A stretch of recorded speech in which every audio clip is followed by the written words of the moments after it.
Hey guys, how's it going? It is Jeff here. Today I'm by myself.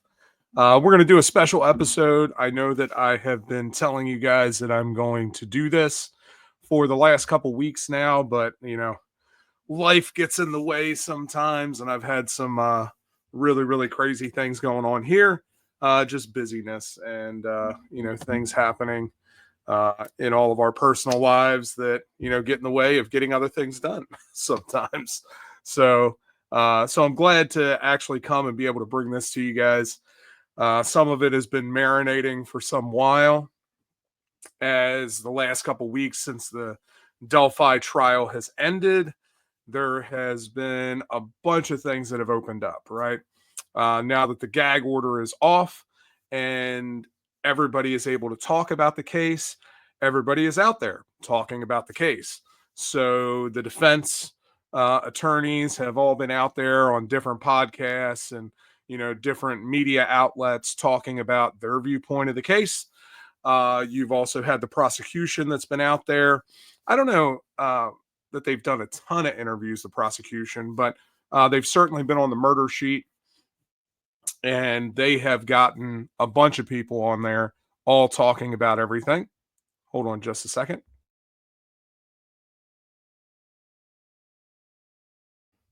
So they've been on there talking to everybody and getting all of the pro prosecution side, discussing the trial. My friends over at Defense Diaries and Bob Mata and his wife Allie have been there talking to all of the defense side of things. So if you watch both of them, you'll end up getting an approximation of a balance in this whole crazy world of Delphi. I know Cryptix is out there also talking about everything up in Canada. Matter of fact, I will be on the show with him on Sunday, and we might talk a little bit about Delphi, and we're going to talk about a whole bunch of other things. So that'll be fun. If you guys are watching this, make sure you tune into that. If you haven't seen the last episode that I was on his channel, make sure you check that out too. Talking about Delphi and all the things within the case. But there's a lot more to talk about now that a lot of the people are coming out. So I've entitled this one, Delphi episode number 4, the Delphi Murders episode 4, the interviews. We'll see how far we get talking about these, at least 6, 7, and even more than that. There's been a lot of people that have come out. There have been witnesses for the defense or the prosecution that have come out. Some of the police officers and things like that have come out and spoken. And I haven't even gotten to all of those interviews. Like Doug Carter came out to speak. I haven't listened to that one yet. There's a couple other ones out there that have been done. So I'm going to dive into that. And then I'm sure that at some point we'll end up doing a video about that stuff.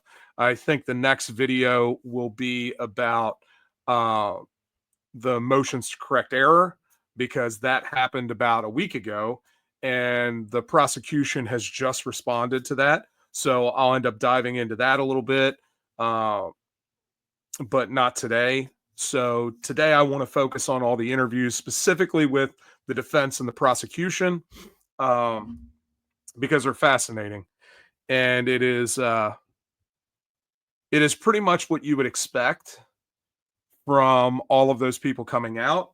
There's a lot of patting themselves on the back on the prosecution side, a lot of chatter around the defense side and what could be possible for appeal, what's going in there now. Are they going to get a direct appeal? Is it going to end up moving into something else because they don't get a direct appeal? So it'll be really interesting to see how it goes. I think that there is a lot of interesting evidence out there. There is a lot of, and to be perfectly honest, we don't know. We don't know everything that the defense has, even with these interviews out there, because there's a lot that they can't say, right? They can allude to some things, but they really can't give up their hand until it's time to go, right? So there have been motions out there that have come out, And I think those give us a little bit of an idea of the direction that they're going, but I don't think it tells the whole story. Right. So,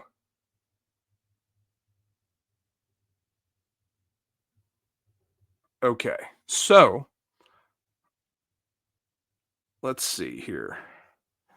I want to make sure that I get everybody's name as correct as I possibly can because, as we all know, I'm not the best at names. And, I try not to screw it up, but I don't always do a great job at it. So, let's see. So the murder sheet had Nick McClelland on, as well as Stacy Diener, and then James Latrell. Latrell, Latrell. There's no shortage of ways to pronounce that name, and I thought it was funny that they were busy apologizing to him in the interview at the very beginning, like about mispronouncing his name, and he's like, you know what? Half of my family says it this way. There's another half of the family that says it another way. It really doesn't matter. I've been called all kinds of things. I think it's funny. It's just like my last name is Ignatowski, right? Like a lot of people get it wrong. It really doesn't matter. It's not that big of a deal. Uh, you know, I hope that, you just talk to me about normal stuff. It doesn't have to be my name. But anyway, I listened to those 3 interviews. Um, they really didn't bring anything new to the case, really. Uh, I will tell you that how I feel about the way that they do their interviews. There's like a huge lead up, and they really set the stage before they do an interview. And what I mean by that is that they go out of their way to make sure that they put down the defense as much as possible and raise up the prosecution as much as possible and tell them how good of a job they did and how brilliant they were and how amazing they did. Uh, and really talk about how the defense was incompetent and not very good. And I don't like that. I think that you are, by doing that, you're not taking an objective stand on anything that you say after that. So you're already taking a stance saying that you exactly what you think. And I think that that is not a great way to do journalism, personally. I think that you should be unbiased and that you should take a unambiguous stance on things, even if you do believe the opposite of what you're saying, or not the opposite of what you're saying, but the opposite of what the person is that you're interviewing, right? So, I've interviewed a ton of people. I don't always agree with the things that they have to say or the theories that they have, but I can always listen, right? I can always understand. I can always find something in there that makes sense to me and gives me an understanding of why they believe what they believe and what that looks like in a conclusion, right? So I think that that's important. But they do like a whole setup, and it's just I don't know, it's just very hard for me to listen to when I hear that, because they're not ambiguous at all. They're very upfront with what they think. And so you have Nick McClelland, who comes on there, and really the first episode, because they do 2 episodes with each one, the first episode is really getting to know them, right? So they really talk about their history and how they got to this point, what they've done before, which is actually kind of cool because you find out some things about Nick that's really important, that he used to be a defense attorney, right? So like he has a background and he understands how the defense thinks. At this point, he had not tried a bunch as a prosecutor. He had not tried a bunch of murder cases because there's not a whole bunch of murders that happen in Delphi, and that's where he is, and that's where he was practicing when he was a defense attorney. Uh, and now that he is a prosecutor, he still doesn't do that because there's not a lot of murders in Delphi. I thought it was really interesting to me, and this is just something I'll point out, whether you guys think that it's important or not. I thought it was interesting that he grew up in Delphi, that his family knew they weren't close, or at least he says that they weren't close, but he knew the family of Abby and Libby, that they had gone to school together, that their families knew one another. To me, that was really interesting, because if you want to go and look at, if you go down the conspiracy end of this thing, does he have a vested interest in withholding information or making sure that information doesn't get in, or that there needs to be something like some other reason, or do we need to close this case as quickly as we can and pin this on somebody because I know the family and I know that they need to have some closure, right? I don't know, and that's just complete speculation for me. I don't know that that's anywhere near the approximation of truth, but I think it's interesting when you have a prosecutor that is from that location. It seems like almost a conflict of interest. It seems like you might want to be outside of that so that you could be objective. I don't know.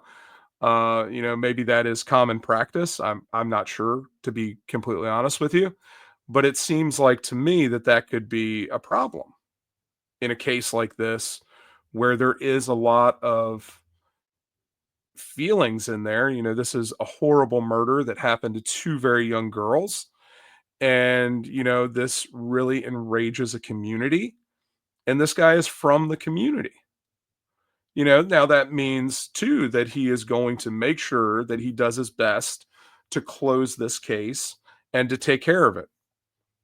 Does that mean he didn't cut corners and isn't just trying to get a conviction so that this can be gone? I don't know. So it was interesting to see that. He comes off as a pretty genuine guy in the interview. And, even he's kind of funny. He jokes around. They have some good banter in the episode, which is kind of nice. And he seems to try to stay away from really trying to say anything negative about the defense. Like, he obviously had issues with the way that some of the things went. He obviously had issues with the fact that information had gotten released. So, you know, I think that he was just very appropriate, which was good to see. Um, and then you had Stacy Diener, who was in the next episode. Again, her first episode is all about her background, how she got to this point, and then the second episode kind of dives into the case a little bit more. She is very analytical, very interesting to listen to, because she has really taken her time to look into a lot of things. I may not agree with her conclusions about a lot of those things, but as we know, the prosecution has a vested interest to make sure that they get the person that they believe did it. And they did that. So, you can't knock them for that, even though some of the evidence that they use may have seemed not great. But, so in watching or listening to these three interviews, I really didn't take a whole lot of notes. There was really nothing there that was like shocking to me. Uh, I thought it was interesting. Let me go backtrack for a second. McClelland in his second interview had talked about, he mentioned the thing that he remembers most about the trial was the fact that the TV didn't work, and that they had bought that TV about 2 weeks prior to the trial and hadn't really tested it out beforehand. And if you guys had watched my interview and our discussion on Cryptic's channel, you would know that I brought up the fact that I think that that may have been a ploy by the prosecution to tie into the police, saying that there were technological issues, right? And how common those technological issues are.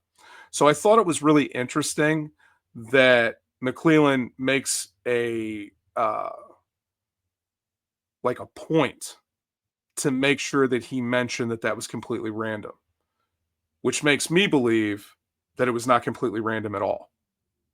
So I guess it didn't really have its intended effect on me, at least, because he probably talks about it for about 5 minutes about how much that bothered him. And I'm thinking, I think you probably talked about that about 4.5 minutes too long for it to just have been a fluke. So to me, it seemed like it was even more of a admission of, hey, this was a great tactic by the prosecution to highlight the fact that all of these different recordings and things had gotten deleted and could never make it to trial, or Walla's stuff was all destroyed, Monica Walla, and there's no evidence of it, so we can't even look at any of that. But Stacy Diener talked a bunch about that because she was the one that worked with all of the, I think all of the confessions. But anyway, she worked with all the Walla information. And I thought it was cool that, at least with the prosecution side, they all worked together. They all made decisions together about the entire case. They took their respective things that they thought were really interesting and they dove into that. Like Luttrell was in charge of ballistics and like working with some of the police and stuff. So I think that's what it was. But anyway, he definitely had the ballistics. So all of that stuff with the bullet, uh, the gun, and all that was under his purview, which is really interesting because that is one of the things that we'll bring up later on about when we talk about the juror who was also interviewed by Murder Sheet. Uh, that's a really interesting conversation. I have a bunch of notes on that. So we'll get to that in a little bit. But the 3 interviews, they're worth checking out. I don't know how much extra they give you. Uh, One of the things that McClelland said is that he found it amazing when he listened to social media and the different podcasts, because people would send him clips of all these different podcasts that are talking about the case.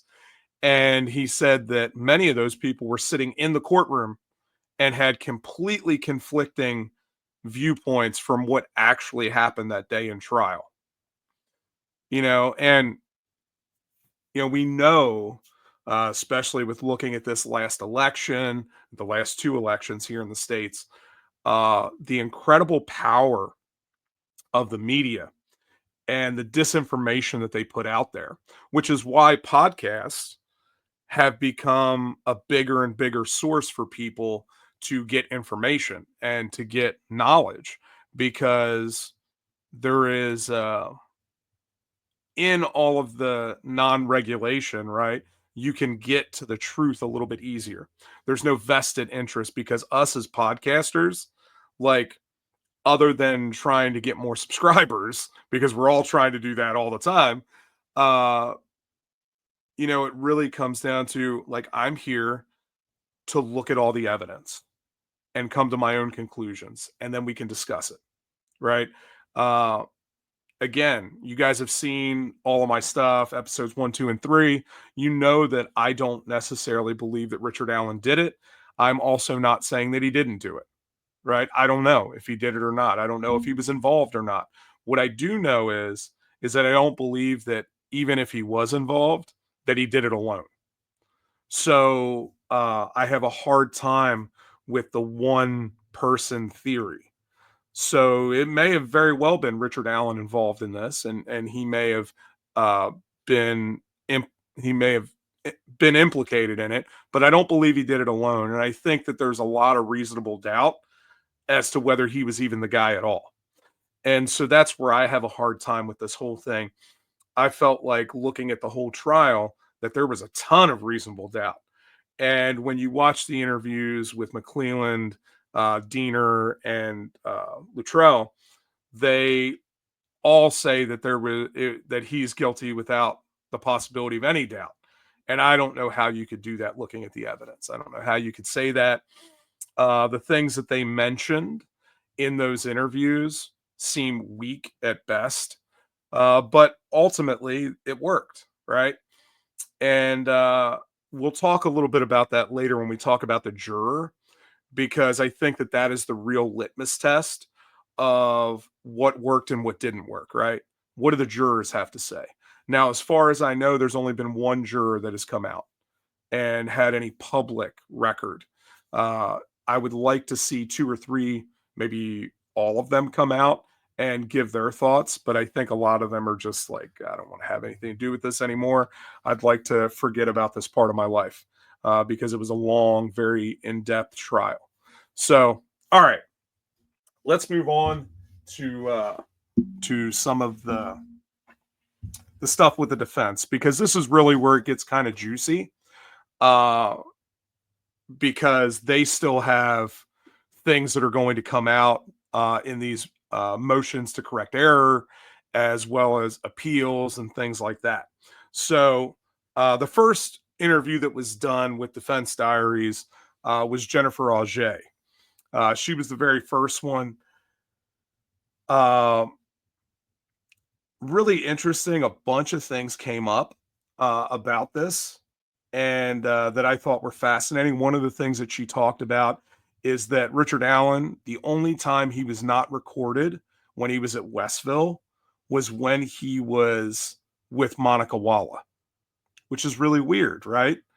Why would you not record him being in a cage with, or, having this woman there doing your therapy appointments? You would video him while he's in a cell, video him all around the prison, video him while he's talking supposedly confidentially with his lawyers, but not video him when he's speaking with his therapist.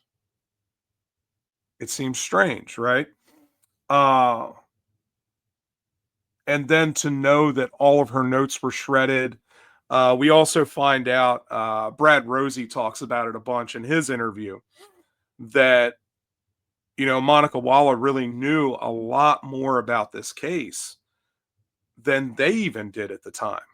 She had been watching all of the podcasts. She had been obviously relaying information to him, to Richard Allen, that while she was there, she was like trying to befriend Allen, so that she could like dig in more and more to this case, which is really interesting why you would do that. And of course, we know that Monica Walla ends up losing her job after this, right? After the trial, she did not keep her job. I'm not exactly clear if she was fired outright or if she decided to resign or whatever, but she is no longer working at Westville after this whole debacle. And a lot of the things that she did in that are extremely suspect, right? The fact that she was commenting on these different podcasts and these different, Facebook groups and things like that with this privileged information. And, we wonder where the white van came from, because we know that it was mentioned years ago on a podcast that she was watching. So she knew about this information about a white van, which makes it very, very difficult when the prosecution says this is brand new information and nobody's ever talked about it before.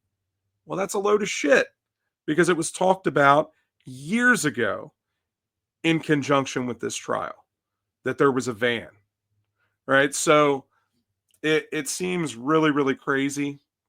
Uh, in the Auger interview, it comes up that the state is the one that investigated the Odinism theory, and it was presented to the defense in the discovery. So the big thing is, and what they said about this is, it was not the defense that came up with the Odinism theory. There's a lot of there was a lot of speculation when this was all going on that the defense was just crazy, that they're like pulling shit out of their ass.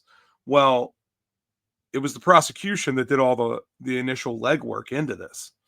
And McClellan actually talks about that in his interview a little bit, that he realized that it was going to be part of the defense's strategy to talk about the Odinism.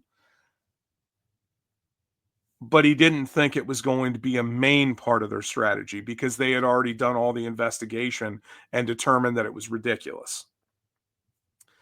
It's interesting to me that you determined that it was ridiculous and that there was no weight to it, but you fought awful hard to make sure that it never saw the light of day in trial. To me, that sounds like it had a lot of weight and you were scared that it was going to get to trial and it was going to derail everything that you were working on. That's what it sounds like to me. Because if there was no credence to it and there was no weight behind it, why would you not let it get to trial? Fine. They go down that rabbit hole and they look stupid. But that's not what happened, right? They fought hard to make sure that that never made it to the light of day.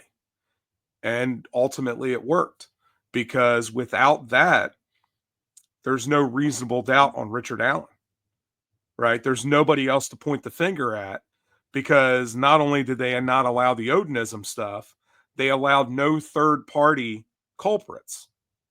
So you couldn't even talk about anybody else other than Richard Allen. It makes it really, really difficult for the defense. And you wonder how they weren't hamstrung, right? Um, she talked about why the phone didn't connect to the tower. She said it may have been out of service, under some metal, in a building, not in the area. Because, and that's talking about Libby's phone that for some reason did not connect to the tower. Uh, yeah, it's interesting. And this is the big thing. We have a timeline from the prosecution that the murder must have happened shortly after 2:32 p.m. This is the only way that it could be possible if Brad Weber went straight home and did not go anywhere else, didn't service any of his ATMs. If he went straight home, he would have gotten there in time for Richard Allen to see the van, to freak out, kill the girls, and leave the area before 3 o'clock. So that is the state's timeline. What the defense is saying is the murders may not have even happened there, right? That they may, and so it's interesting to me that that's possible because at least the evidence suggests that at least one of them was killed there. Now, does that mean that one of them wasn't killed somewhere else and the other one was brought there and killed there? Right? So I don't know. It this is where it gets really, really hairy as to which timeline you believe. Is the state's timeline right? Did it happen all in this hour and a half span or like less than that hour and 20-minute span right there in that area? And if that's the case, how did Libby's or Abby's body get the way that it is? Because there's no real blood on her except at her neck. So there's a lot of strange things in this case that don't add up. This is one of them. It seems more plausible that the girls were taken somewhere else, that they returned to there later, because we know that when they did the initial search that night, that there were people down there by the river and nobody saw anything. There was nothing in the water. So where were the bodies then if they had already been murdered and already left there? They didn't see it. It seems implausible that that's the case. But then the next day when they did the search, the bodies were there. So were the bodies placed there? Were they taken to another location and brought back for some reason? This is some of the stuff that's pretty convoluted that we still don't know. Again, because they didn't present all the evidence. They were not able to present all the evidence that they had. So if you believe the state's timeline, how were the headphones plugged into the phone without any human interaction? And more than that, how were they taken out of the phone? Libby's phone was under Abby from 3:15 until the bodies were found uh, on 2:14 the next day at 12:15 p.m. So how are their headphones plugged in at 5:44 p.m. on 2:13 and unplugged at 10:32 p.m. on 2:13? Because even if you believe that there was water damage, which they've never proven, even if you believe that it may have been dirt or something that got in there, how does the dirt come out? Right? Because something had to go in and then come out of the port. How does that happen without human interaction? Whether it's whether it's a person putting headphones in there or a person digging out the dirt or whatever, how does that happen? And a Google search, which is what happened during the trial, uh, is not expert testimony. So it was Chris Cecil who found the information of water damage, and he found it on an Apple review discussion group. Again, not expert testimony. The state had the phone the entire 7 years, but had very little detail on their investigation of the phone. So one of the big points that Ajay made is, why did they have the phone for 7 years and they didn't do any testing if there was water damage or not? Why is that not in a report somewhere saying that, okay, there was water damage to the phone, it was this extensive? There's nothing. Why did that end up coming up at trial if they had done all this work to the phone and collecting all the evidence and the data off of it? It's crazy, right? It doesn't really make sense. Um, it seems like the phone was never tested for water damage. It was still receiving messages until 5:44 p.m. So if the girls crossed the stream at 3 p.m. and it had water damage, it wouldn't have been working. Because the thought is that after 2:30, when they saw the van, that he took them across the river. So they would have had to cross the river to get to the final place where the murders happened, or they believe happened. So there would have been water damage. So there would have been no way that the phone could receive the messages because it was not working properly. Interesting thoughts. Um, if it was dirt, had it that got into the port, how did it fall out? Uh, then she talked about the the bridge guy videos, and this is a big thing, right? The bridge guy videos, uh, they had three of them. They had the original, they had the enhanced version, and then they had the enhanced and stabilized version. Now they talked about, or Auger talked about, there's no possible way that they could match the voice. We've heard people say that, I've listened to the voice and that's the voice of Richard Allen. Well, anytime you enhance a video, uh, the audio doesn't stay the same, right? So you could not possibly match the voice to that of a normal person because it's now been altered. As you're enhancing these videos and you're changing things, the audio is also enhanced. So it's not going to sound like the same person from the original video. So there's no possible way that that's valid. Um, she said it was debatable whether they even said in the video what the state believes that they had said. Kind of like listening to an EVP, right? Where like you think it may say this, but you're not really sure.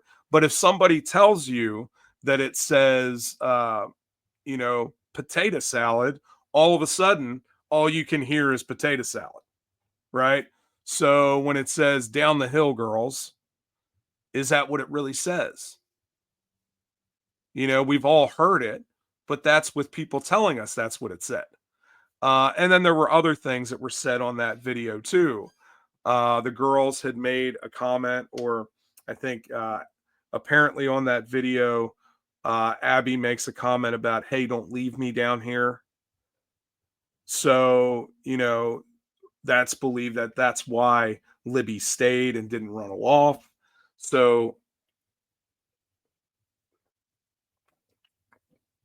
it's debatable if that is even said on the video. There's something that said about a gun, and then the belief that the gun racks there. There was never a bullet that was found up at the top, right by the bridge. They've never found a bullet up there that I'm aware of. So, where did that ejected casing go? Did he pick it up as he was following the kids down the hill? I don't know. Um, so this is really interesting, and I don't really understand this. But Auger said that the defense was never even given an opportunity to investigate the phone themselves. They were never given the phone. So they could never do any testing on it to see if there was water damage. And then this is one of the reasons that it's really interesting that they like completely shot down the defense expert on the phone because they had not seen the phone, that they were only looking at pictures of the phone and then also the bullet evidence, right? But if you don't turn that stuff over, how is it possible for the defense to look at it and have an expert look at it if it's not even turned over to them? Because the gun and the bullets were not turned over either. It's really strange. And if you curate things like that and you make it a situation, how the hell later on at trial can you come back and say, well, they never looked at it? Well, that's because you didn't give them access to it. What? So she also said that there was no evidence that the bridge guy video was doctored. So there was a lot of theories out there that maybe, there were some things done to the video that altered it. And she said that Jennifer Auger said that there was no doctoring of that video. So the picture of Abby on the bridge was not found on the phone. All other photos were found on the phone or in the cache, but not that picture. They actually found that picture from a screenshot that Kelsey German gave to the police, right? And that's also how they got the time frame of 2:05 p.m. was from Kelsey German's screenshot of that photo. So we don't know if that's the right time. Uh, Jennifer said that the only explanation to that is that someone else had access to her Snapchat account. It's the only way that Libby could have posted that it wasn't actually her posting it, that it was somebody else that posted it. So who could that be? There's some speculation about who that could be, but we don't know. We don't know. She mentioned that none of the eyewitnesses gave a description that identified Richard Allen. So there was never any of that. We've talked about that before. It's crazy that the sketch artist sketches were not admissible at trial. And she mentioned that the sketch artist was caught on video giving the witness a photo of Bridge Guy to complete the composite. So that's the second one that was that's the one that looks more like Richard Allen, right? With the cap on, the goatee kind of thing. When the the sketch artist was getting it, like they gave her a photo of Bridge Guy to jog her memory. That's illegal. Like that's you're not supposed to do that. Like this is one of the reasons why witness testimony is often the most unreliable, because there's all kinds of factors that can change that testimony and change like what's going on there. And this is one of those things. If you're on video caught giving that person reference material to say, oh, yeah, it must have been like that. That's what I remember. That is not valid. So the one sketch that even comes close to identifying Richard Allen, because the other one looks nothing like him at all, is almost completely doctored. So think about that. Uh, how that could be possible. Now, it wasn't admissible at trial anyway, but still, it should have been out there. That this should have come to light. Um, so she mentioned that the crime scene was very physical and very active. What that means is, like, the way that the bodies were placed, how they would have had to have been moved. You would have needed somebody who was very physical, or multiple people. The same thing with, that there were cut sticks, and you would need more than one person to do that in the time frame that this seems to be have been done. The sticks that were covering the body at the crime scene only covered 3% of the bodies. And this is one of the things that I always had issues with, is the sticks are placed in patterns, right? It's clear when you look at the photos that that's how they're placed. Now, they're not covering the bodies. If I'm going to cover a body, or if I'm going to cover up anything, right? If it's out in the woods, I'm going to put leaves on it and sticks on it, maybe some grass or whatever's available there, maybe a tarp, so that they're covered up and nobody can see them when they're walking up. That is not what happened in this instance. These were placed for a purpose. We're not sure what that purpose is yet, but it certainly wasn't to cover the bodies, to conceal them from other people. They were done for another purpose other than that. And so I think that's interesting. She talks about a little bit about Todd Click and what he did, of course. Now, Todd Click, when all of this stuff started going down, when they arrested Richard Allen, he actually paid for an attorney out of his own pocket to sue, because the evidence that he had uncovered was not investigated. And he felt like that there was much, much more evidence from what he investigated versus what they had on Richard Allen. So it's like, how could you take what was said with Richard Allen before you even look in and really investigate all the evidence that Todd Click and his group had come up with? It's crazy. So he actually sued out of his own pocket to, like, force the hand. And then it's really interesting that 7 days before the trial, he gets arrested and goes to jail. So it's really kind of suspect how that all happens. Now, Brad Weber originally told the police that he went out to service his ATMs after work rather than going straight home. That's what he said in his original interview. But then he changes it later on, because there's no way for the state timeline to be correct if Brad Weber goes out to service his ATMs that day. It's not possible. So they had to force it. They had to get him to say, "Oh, yeah, yeah, I think I went home that day. I think I went straight home." Even though he had been gone for a week prior to that. And he typically checked his ATMs every other day.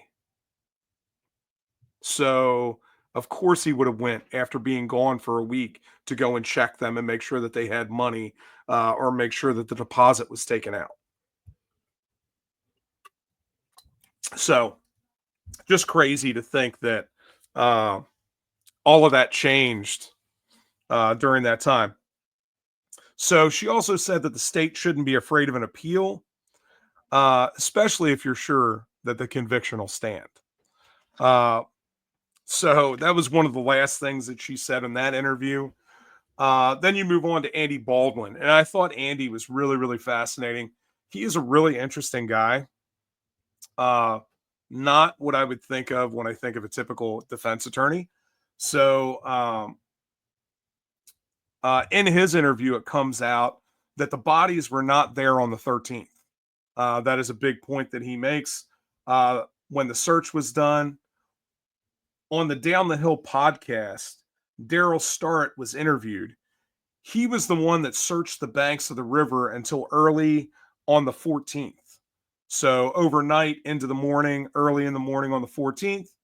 And he said, Daryl Starrett said that they had huge floodlights, that it was not a concern as far as visibility. It was just late and it was cold. And they decided they would pick it up the next day, but they had plenty of light out there. They could see the whole floor. It's not like anything could have been concealed. So if that's the case, where were these bodies? This is the guy that's down there searching the river, right? Him and some other people, but they didn't see anything down there with these huge floodlights. And he said it was lit up like daytime out there. So Andy also talks about the fact that Jerry Holman tried to have him arrested and charged with a crime. And the fact that Jerry Holman was the lead investigator on the leak that happened. And the reason why he brought this up is he says that it seems like, isn't this a conflict of interest if you're also the lead investigator in this murder trial, that you now become the lead investigator on the fact that, some things got leaked in this trial. Now, I thought it was interesting that Rosie, when he's interviewed in his second interview, mentions that several of the pictures that were actually leaked were not pictures that they had. So where did those come from? I didn't realize that before. Yeah, it's common thought that it was an employee or a former employee of Andy Baldwin that had gotten into the office, had taken some pictures and give it to this guy that had released it. And he was really doing it to shut the guy up because the guy was saying that, it was, it was definitely Richard Allen. He did this. And so the guy said, look, these are the pictures. It doesn't show that. And in turn, the guy ended up releasing them on the internet. That guy ends up, I believe, killing himself after that, or dies somehow. I don't remember now how that happened. But here it is. Mitch was trying to convince his friend that Richard Allen was innocent and shared the images to prove his innocence. That friend betrayed his trust and released the photos. So there you go. So Andy Baldwin says that there was less evidence at the trial on Richard Allen than the Franks memo that outlined the third party and Odinism theory. And we already know that that was one of the reasons why Todd Click sued, right? The prosecution was preparing for a third-party defense until an email was sent out and the motion was submitted to eliminate third-party evidence. So that is the whole route that they were going. And this is, I believe, before they were kicked off the case. So they were gearing up for a third-party defense, and then they stopped all of that. The prosecution and the state did not want transparency or the Franks memo to be released. They tried to stop that altogether. Richard Allen never said that he drove westbound on 300 North in his interrogation. The defense was not able to show the video proving this. Mullen lied on the stand, saying that Allen did reveal that he drove that way. This was a piece of testimony that the state needed to prove that it was Allen on the video driving toward the lot. But what Baldwin is saying is that there is video evidence that he never said that he drove that direction. So it couldn't have been his car on the video. It's interesting. Why was that video not able to be played?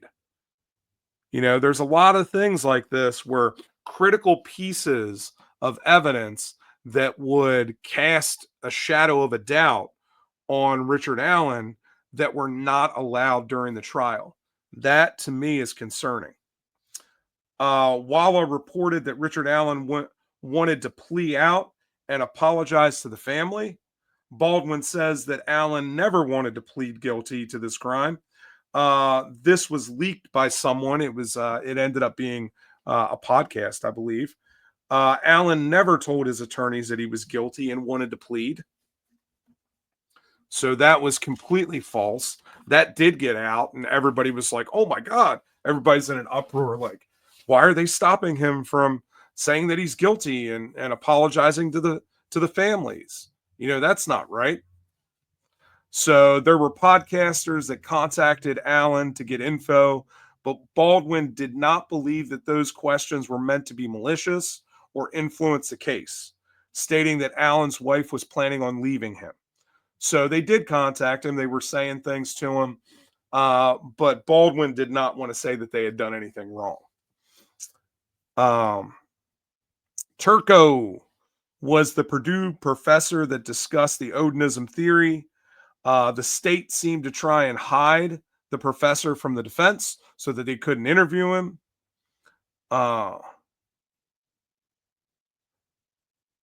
So this was asked to Baldwin, and his response is that it was too dangerous for the defense to ask if Richard Allen was bridge guy, right? And what I mean by that is it was too dangerous for them to say to these different witnesses, do you see Richard Allen here in the court, or do you see bridge guy here in the courtroom? Because then, you don't know the answer to that. You don't know what they're going to say. And it could really set a difficult precedence in the rest of the trial. So they didn't ask at all, but they were surprised that the state didn't ask that. And then they had to defend it. So I mentioned this already, that the white van was mentioned online in numerous places before the trial. So the assertion that it was only the killer could have known that is ridiculous.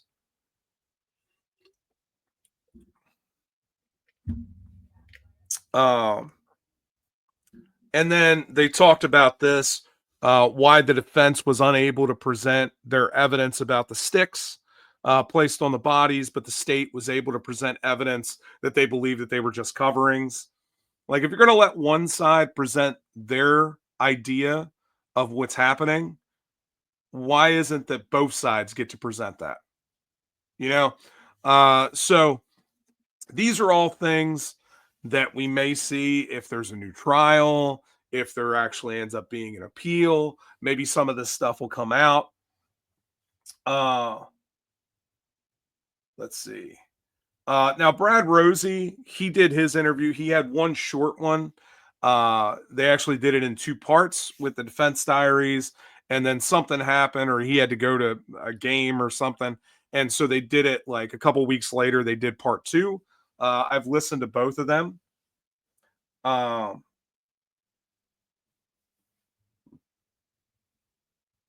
what was interesting about that, and the one thing that I'll pull out of that I haven't already, is that both Rosie and Baldwin had a lot of respect for the corrections officers in Westville and said that they were good, which was interesting because, when you talk about the fact that some of them were Odinists, right? And had not at the time, but ended up with face tattoos and were wearing patches and everything, like that those guys seemed to like work with them. I thought it was really strange that they would say that. Maybe that was just them trying not to start any extra shit.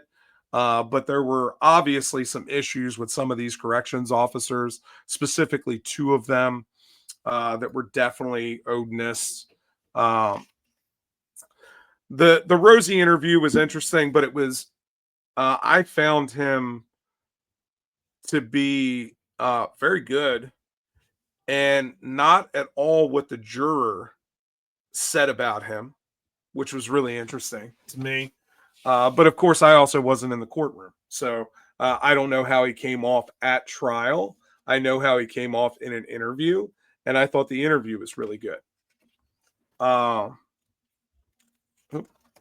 find this here. Okay. Before I get to the juror, I want to talk about the Holman interview that Hidden True Crime did. That was the first interview after the case where Jerry Holman comes out and talks. He's talked to several podcasts since then, several media outlets, but this was the first one. And I thought that there were a lot of interesting points in this interview that seemed very strange to me. So he said that his initial thought of the crime scene is that it was a sexual assault gone wrong and a kidnapping attempt. He always thought that it was one person, but kept open the possibility of multiple assailants. He never believed in the ritualistic murder theory. He said crime scene investigators thought it was blood spatter and the sticks on the tree, that it was just blood spatter, and that the sticks were not laid with intention. He said that he did extensive investigation into Odinism, but found no probable cause, which is really interesting because that's not what the guys that were actually investigating the Odinism angle said. But of course, now Jerry Holman is taking credit for everything. He did the best investigation possible. He said that the only person that they found probable cause with was Richard Allen. He said that there was no evidence indicating that Odinism had anything to do with the crime. He mentioned the whole Elvis Fields thing and the fact that Elvis Fields made some kind of comment about, hey, if I spit on one of the girls, could you find that, And he said that when he questioned Elvis about that, Elvis said that he believed that someone may have scraped up his spit and placed it at the scene. He said that they could never place Elvis in Delphi, or that group of people, Elvis Fields, Brad Holder, and the other two, I can't remember the other two's names right now, but that they ever even knew each other, which is unbelievable because it seemed like that Todd Click had put it together that they all knew each other really well and were spending a lot of time at each other's houses. But, Jerry Holman couldn't put any of that together. He says that the defense falsely accused these people. Jerry Holman said that he first believed that he was Bridge Guy when he identified himself at the bridge and he was dressed consistent as Bridge Guy, right? Wearing a, Carhartt-like jacket and jeans, which isn't standard fare for anybody in the Midwest, right? Like, it seems very strange to me. Kind of a staple of the closet in the region. He said that Allen had odd behavior, mentioning it doesn't matter, it's over, during the search of the home. Here's the thing.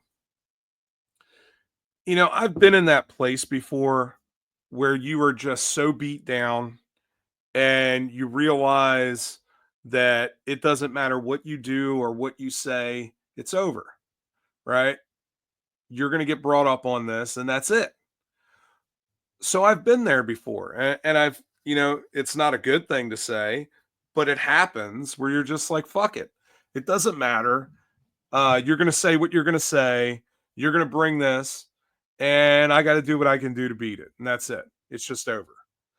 So I've been there. So I understand why someone would feel that way or why they would say that. Is that an admission of guilt? I don't think so. Because I certainly wasn't guilty when I said it. I was just tired of dealing with the situation and wanted out of there.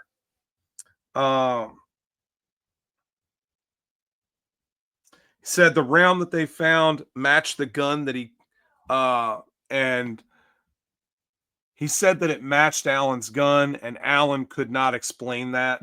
He couldn't say, this is why. And then he mentioned that when he showed up at the interview, he took out everything from his pockets and gave it to his wife because it seemed like he knew that he was going to go to jail. And Holman said that that was not their intention at the time, that they weren't planning on arresting him, but the way that he acted, they felt like they had enough probable cause to arrest him. So he got there wearing sweatpants and a t-shirt. When Alan talked to his wife, she was very standoffish and asked why he didn't tell her he was at the bridge that day. So that made him look really suspicious. And I don't disagree with that. I guess that would make him look pretty suspicious. But there was a point here, and this is the next point that was really interesting to me. And I didn't know this before. And of course, we don't know how true this is either. But he said that Alan refused multiple times to take a lie detector test. And he even turns to Alan's wife and says, "Hey, if you didn't do it, wouldn't you just take a lie detector test and prove it?" And she makes some affirmative response, and then Alan refuses to do the lie detector test.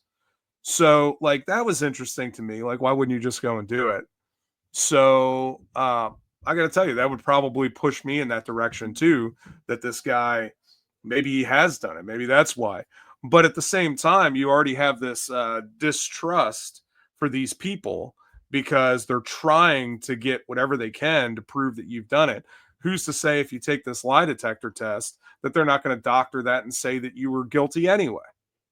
So I think that that's probably why he said that, but certainly not a good thing on his part. Holman admits to using deceptive tactics to get Alan to talk. These are common tactics that are used, or so he says.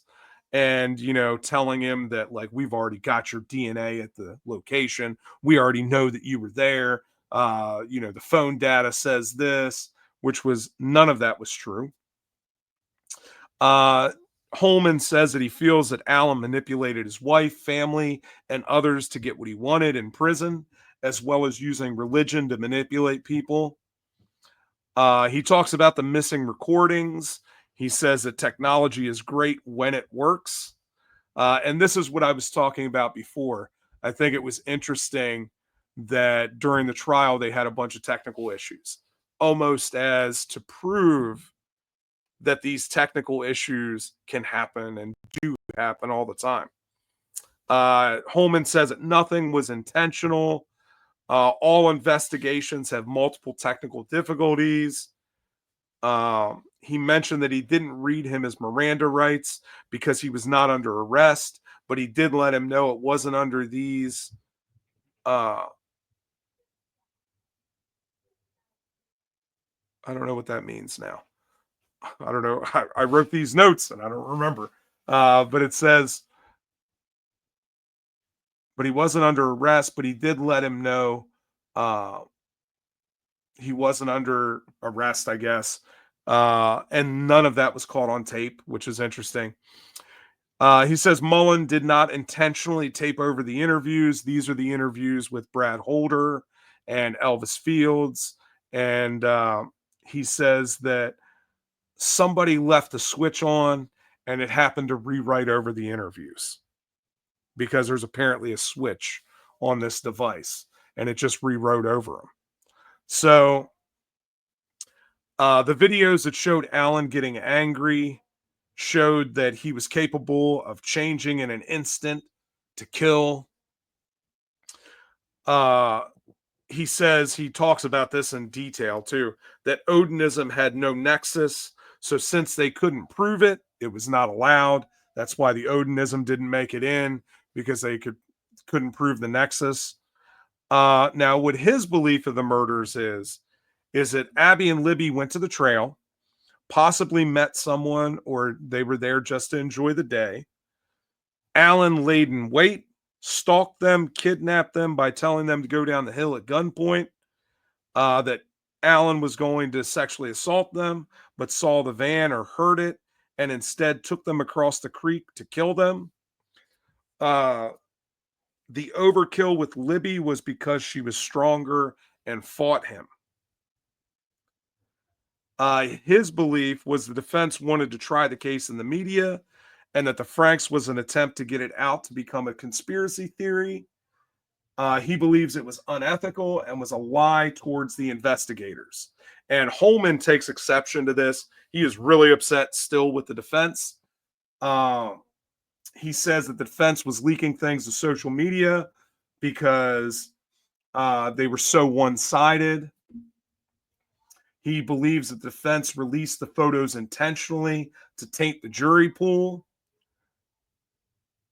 And then he mentioned something really weird about Richard Allen at trial, which I thought was very strange, is that he mentioned that he saw Richard Allen write something on a Post-it note and then he ate it in the middle of the trial. Now, I don't know how true that is, but in that interview with Jerry Holman, he mentions that. I got to tell you, that does seem strange. Why you would like eat the evidence of whatever was written on the note. Nobody else had ever mentioned that. I just thought it was interesting to point out. But at the same time, you got to realize that this is also a guy that, again, is having some serious mental issues from being stuck in solitary confinement while he's been in prison, right? So, like, I mean, I guess it's not out of the realm of possibilities that he crumpled up a notepad and or a post-it note and ate it in the middle of trial. Just very strange. So that was kind of my take on the Jerry Holman interview. Some of the stuff that he said, I felt like, a lot of the people with the defense and everything will talk about how Holman is a liar and how he's covered up all this stuff. And that he's just trying to get trying to get people behind him or whatever. I certainly found Holman kind of slippery and not as forthcoming as he was trying to sound like he was. So, I don't know. I don't get a good feeling about Jerry Holman. And he tries to act like he's like trying to be the savior of everything. And I just get a weird feeling from him. Now, they did an interview with one of the jurors. We don't know who the juror was, the name of the juror, anything like that. But there was some really interesting stuff that I think is important that came out of that. This is the only juror that I'm aware of that has come out. It was a female juror. And this interview was very, very edited. I would have liked to have seen the interview kind of in its entirety. I get it. You kind of have to edit it because maybe there were some things that shouldn't have been said, whatever, but it seemed extremely edited when I listened to it. Now, they did give a preface that it was going to be edited. So, like, they tried to say that up front, but it seemed like there was a lot of stuff that was chopped up in there. The first thing that the juror says is that in the opening statements, she did not understand the snowman analogy. I think it was I don't think it was Rosie that did it. I think it was Baldwin that mentioned, the whole snowman thing. And that what would you believe if you went out and you saw, a carrot and a top hat and two pieces of coal laying there? Would you believe that it was, a grocery store or whatever, or would you believe that there was a snowman? And it's an interesting analogy, but apparently the jury didn't get it, or at least this juror didn't get it.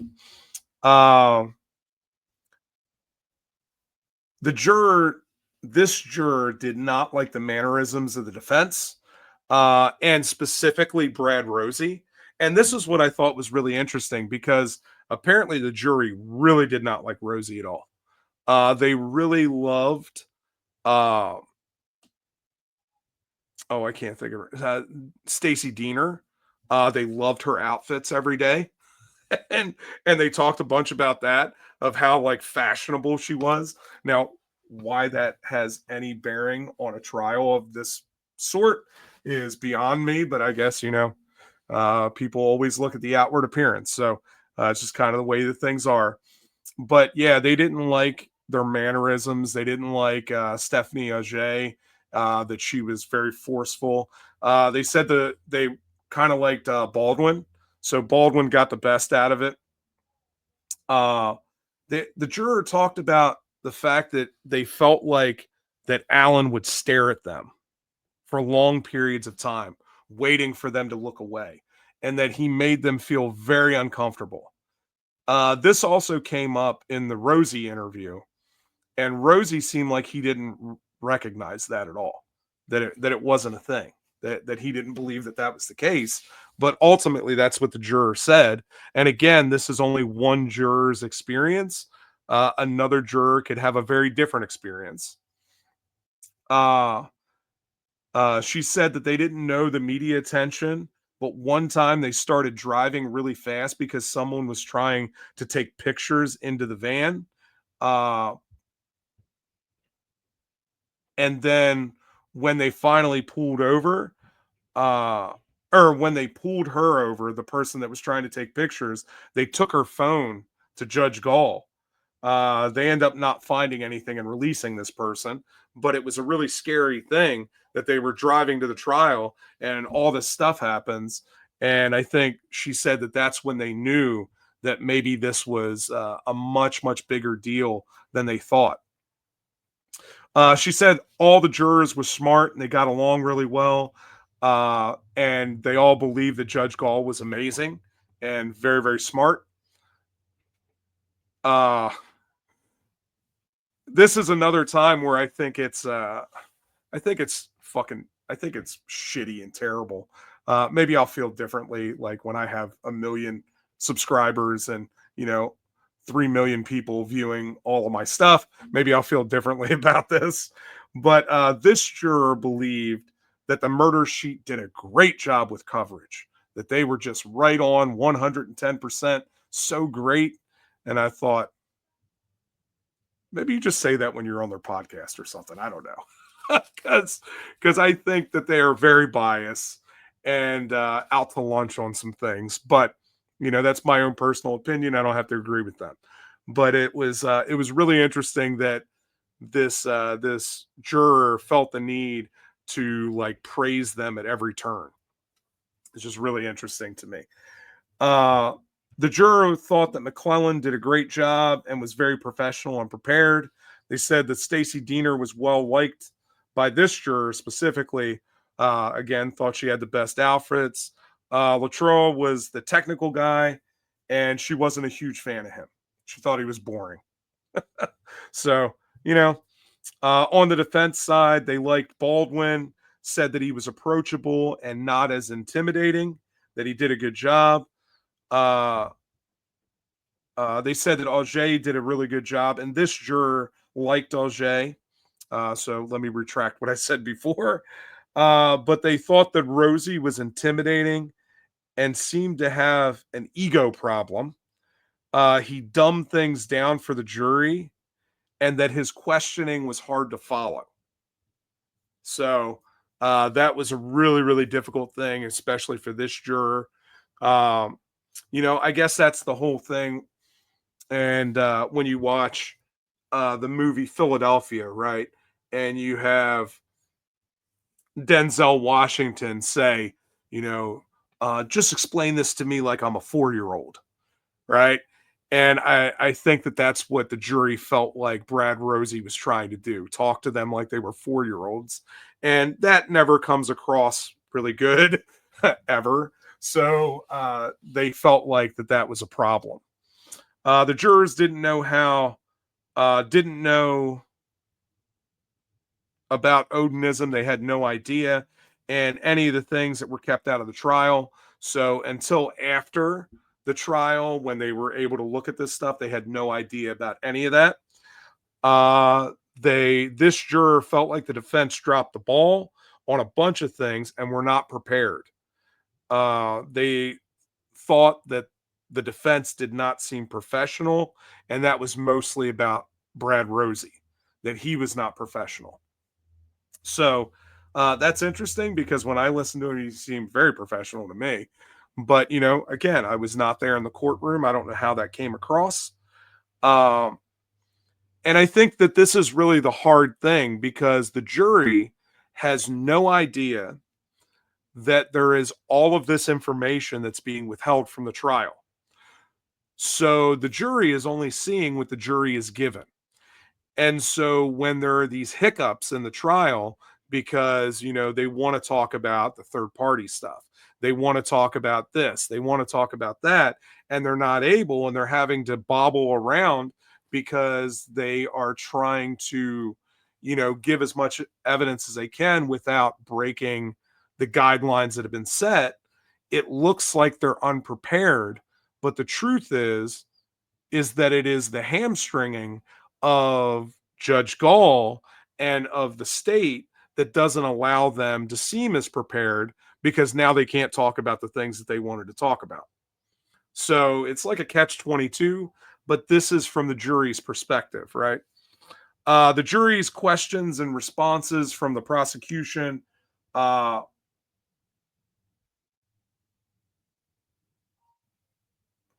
so the jury questions, when they were asking questions, they felt like the prosecution did not do a good job uh, in their answers, but it didn't change the outcome. So it ended up being what it was. They said that she mentioned that it was really, really difficult to deal with the technology issues that were going around in the courtroom.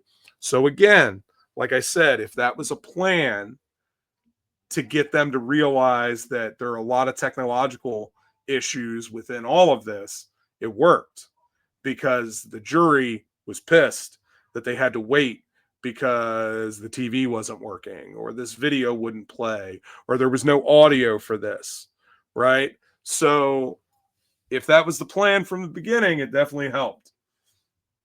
They said the second interview with Richard Allen was a determining factor in his conviction. So that second interview with Jerry Holman really was a big factor in that. So this is the one where it's believed, and we haven't heard it, but it's believed that, Holman asked him on the lie detector test,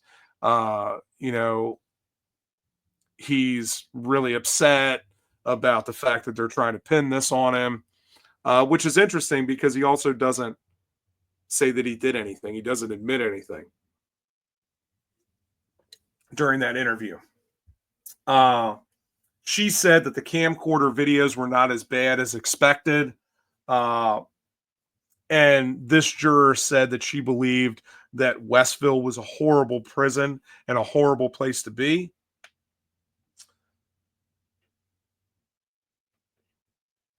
She said that the in-cell videos were labeled, and so that they knew what was coming on these videos. Um, the important witnesses that she talked about, uh, Raleigh uh, was the one that saw Bridge Guy. And for her, that was kind of Alan's nail in the coffin. The fact that she said that she saw Bridge Guy, and the fact that Alan said that he saw her, was his nail in the coffin. Brian Harshman, she said, was very professional. Uh, Sarah Carball, they said, was not even a factor at all. That all of that testimony was kind of secondary, that they didn't really believe any of it because the defense did a good job at discrediting the Carball testimony. Uh, and Oberg and the science of the bullet evidence was not a factor in, or at least in this juror's eyes, was not a factor in convicting Allen. She did not believe that the bullet evidence was good. And in the deliberation, it was not a big deal, which is really interesting because the state felt like that was their most compelling evidence, and it apparently was not a factor for the jury. That's interesting. Um, the first vote on day 2 of the deliberation was 9-3, 9 guilty and 3 undecided. Um, they did believe that the medication and confessions were an act of psychosis. So they did believe that the confessions were done under psychosis. Um, the van played a huge part in the deliberations. And this is, of course, because they pumped it up, saying that there's only one way that he could have known about the van, and that's because he was there. Uh, the second vote that they took was 8 guilty and 4 undecided. So it actually went the opposite way. The Voorhees testimony, Raleigh Voorhees, uh, proved that he was bridge guy, and his own testimony made him bridge guy. So because he placed himself at the scene and said that he saw the girls, and that girl said that she saw him, sealed the deal for them. And of course, we know witness testimony not usually reliable. This juror, after the fact, believes that the court was right about the other suspects not having a nexus.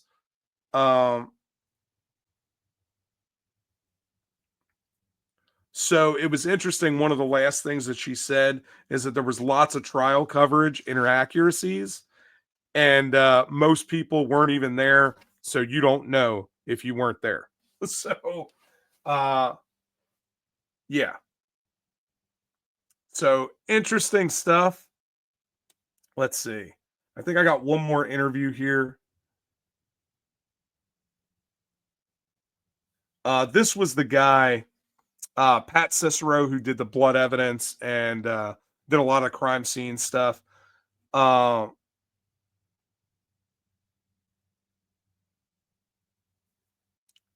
yeah, this was on Murder Sheet. So we'll go over this really briefly.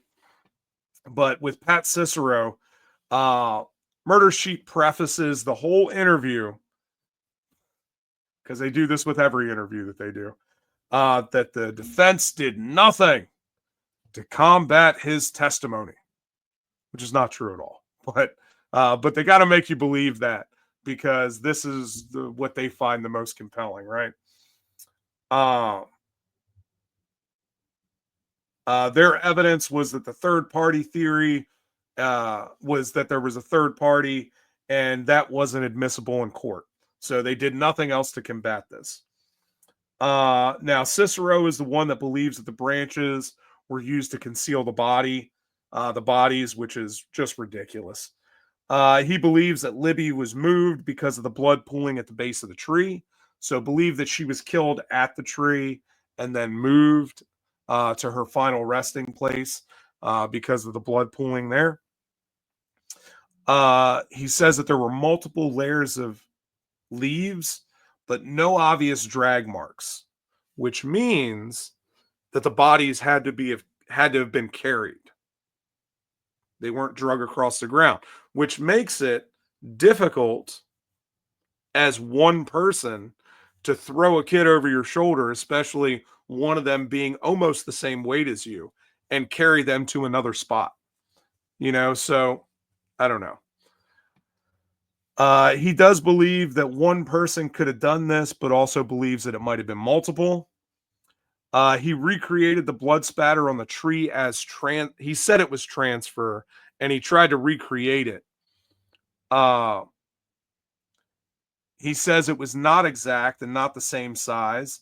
It showed that it could be created other than was painted on there. He said that painting would require many applications to create the mark, so it wasn't likely, and that there were multiple transfer stains on that tree. So there wasn't just one mark, there were multiple, which is interesting. He says that this was not an unusual crime scene. It's not unusual to find offender DNA evidence at the crime scene, or to not find offender DNA at the crime scene. He says that it's likely that girls were yelling, crying, and screaming during the murders. And then there's the big question. How is it that nobody heard that? Right? We know that there were other people there. There was a guy that was doing photography in the area during the time that these crimes were committed, but nobody heard them scream or yell out or say anything. It's really hard for me to believe that. especially being there and having viewed the location where this all happened. How is it possible that nobody heard it? It just baffles me to think that that's the case. So, if you haven't gotten a chance to check out all of those interviews, and like I said, that's not all of them. There's more that I haven't even listened to yet. But I wanted to cover some of that stuff and to talk about just the interviews. Go and check them out. It's if you want to really form an opinion, it's good to hear it, even if you think it's bullshit. Uh, you know, Listen to what they're saying, because this trial is not over yet. Like, yes, Richard Allen was convicted. Yes, it may stand that he is convicted, but at the same time, there is a lot of other stuff in this case that is not discussed, has not been brought to trial yet, and I think is coming. So it'll be interesting to see. And like I said, in the next video, I will go over some of the stuff, the motions to correct errors, and the state's response to that, because I'm sure that that is fascinating, because they're going to strike down everything that the defense has to say. And we'll see what happens. We'll see what goes on in the future. It seems like I'm going to be sticking with Delphi and talking about it for many, many months to come, because there's a lot still going on there. But make sure that you subscribe, you comment below. Let me know what you guys think. I'm sure you listened to the same interviews that I did. Let me know, what are your thoughts on those people and their interviews? What did you pull out of there? Were there things that you grabbed that I missed? Because that happens, right? I can't get it all, and I'm not always right.